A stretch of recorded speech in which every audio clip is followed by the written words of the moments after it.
Hey everybody, how is it going? I'm going to try and stare at the camera this time. Um, Today's good. Woke up, we were still at my parents. Dad gave us a ride home, which is nice because there's a snowstorm. I don't like talking about the weather because if you're here, you know. If you're not, who gives a fuck? Boring addition to everyday life. But today I've been in a slightly more introspective mood just because we were in the car for a long drive, and I just, instead of reading or doing anything, I just thought I quite often put myself in a talk show or something where I answer questions to myself, really. And I like that. It's a good way to help me kind of think and everything.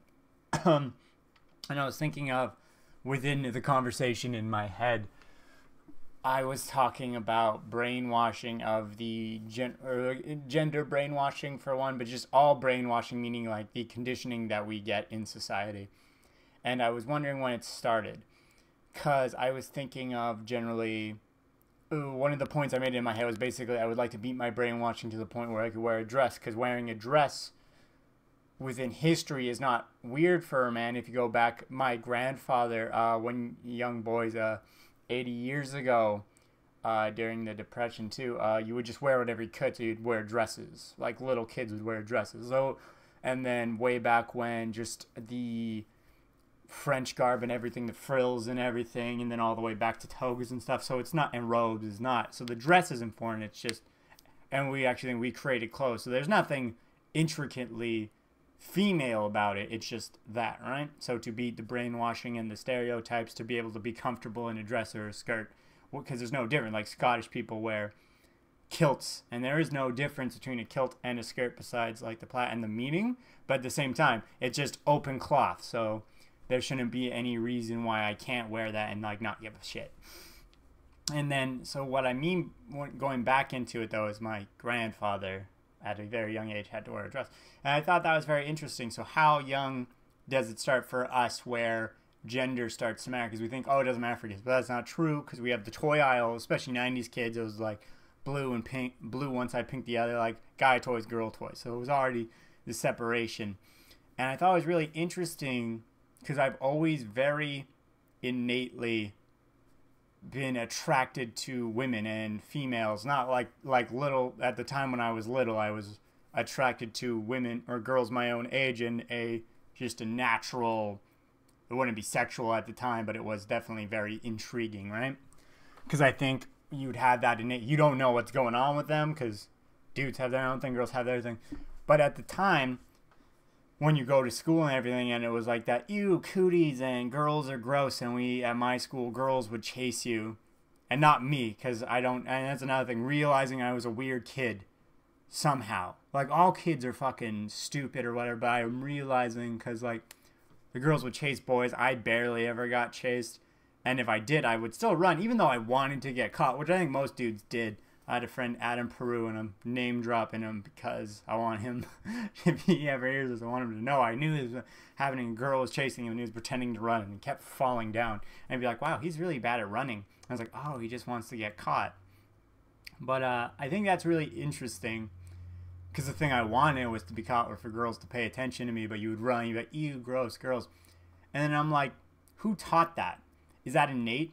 Is it innate for us to, by sex, discriminate against the other one? Was it taught to us in media? Because that was in media. It was in cartoons, cooties and everything. And then like, who makes those cartoons? Adults do. But then are adults making boys and girls separate? Because we've done that within history too. We've separated boys and girls. Because when we're young, it's like, it's very natural for kids of all genders and sex to like playing doctor and stuff. So there is a natural, like, wonder what you look naked kind of thing. Once again, not sexual, just curiosity. So is that to like battle that? How much do adults have in that? How much did adults or parents influence us to act a certain way around the other gender or sex? So I think that's so early in life. That is so incredibly early in life that was happening. And I just think that's ridiculous. And it's like crazy when I think about it. It's like, holy shit. Because you think, it's like, when did I start being self-conscious about my body? When did I start thinking feeling like my gender was oppressing myself. It's amazing to think it starts then. It starts so quickly. And just thinking about that today, I was like, holy shit, because I like if you had told me, I wouldn't be amazed, but the fact that you just think about it and you actually just go back that far is like, holy shit. So I think that was cool. That was a cool thought to have. And then and then it kind of made me feel better about, because I think everyone wants to feel individual. I think that's a very natural thing, and then everyone wants to fit in as well. And as I got older and I learned how to fit in, I kind of got out of it. And then I was like, no, I'm just weird. But I still have lots in common with everybody, even though I don't get along with everybody. So it's always like, am I just like everybody else? And the thing that's different is I don't want to be like everyone else now. Is that what's there? But then as a kid, I was weird because of how I was treated. Not what later in school when it's like what makes kids popular and everything. He's too young. Like from like kindergarten, I was getting called weird. So like before, I don't know, it's like I was raised away from other kids. Maybe these kids had more social boundaries already and I was just behind the curb. But already as a kid, I was getting branded as weird or treated differently because of that, which I don't care about now. At the time, it was lame.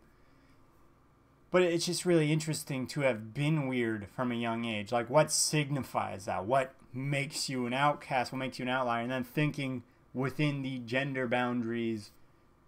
And it's just really weird to think, how does that happen? Who created that? Because someone had to. Because within social function, all social norms are created, not willingly necessarily, but are created. So who made those boundaries that me and my peers or people my age followed? And just that whole thought process made me feel really better about everything. Because being a weird kid, I don't give a shit now, it doesn't harm me, but it makes me feel better because it's not like I'm innately weird, or I'm innately weird, but whatever was that made that happen.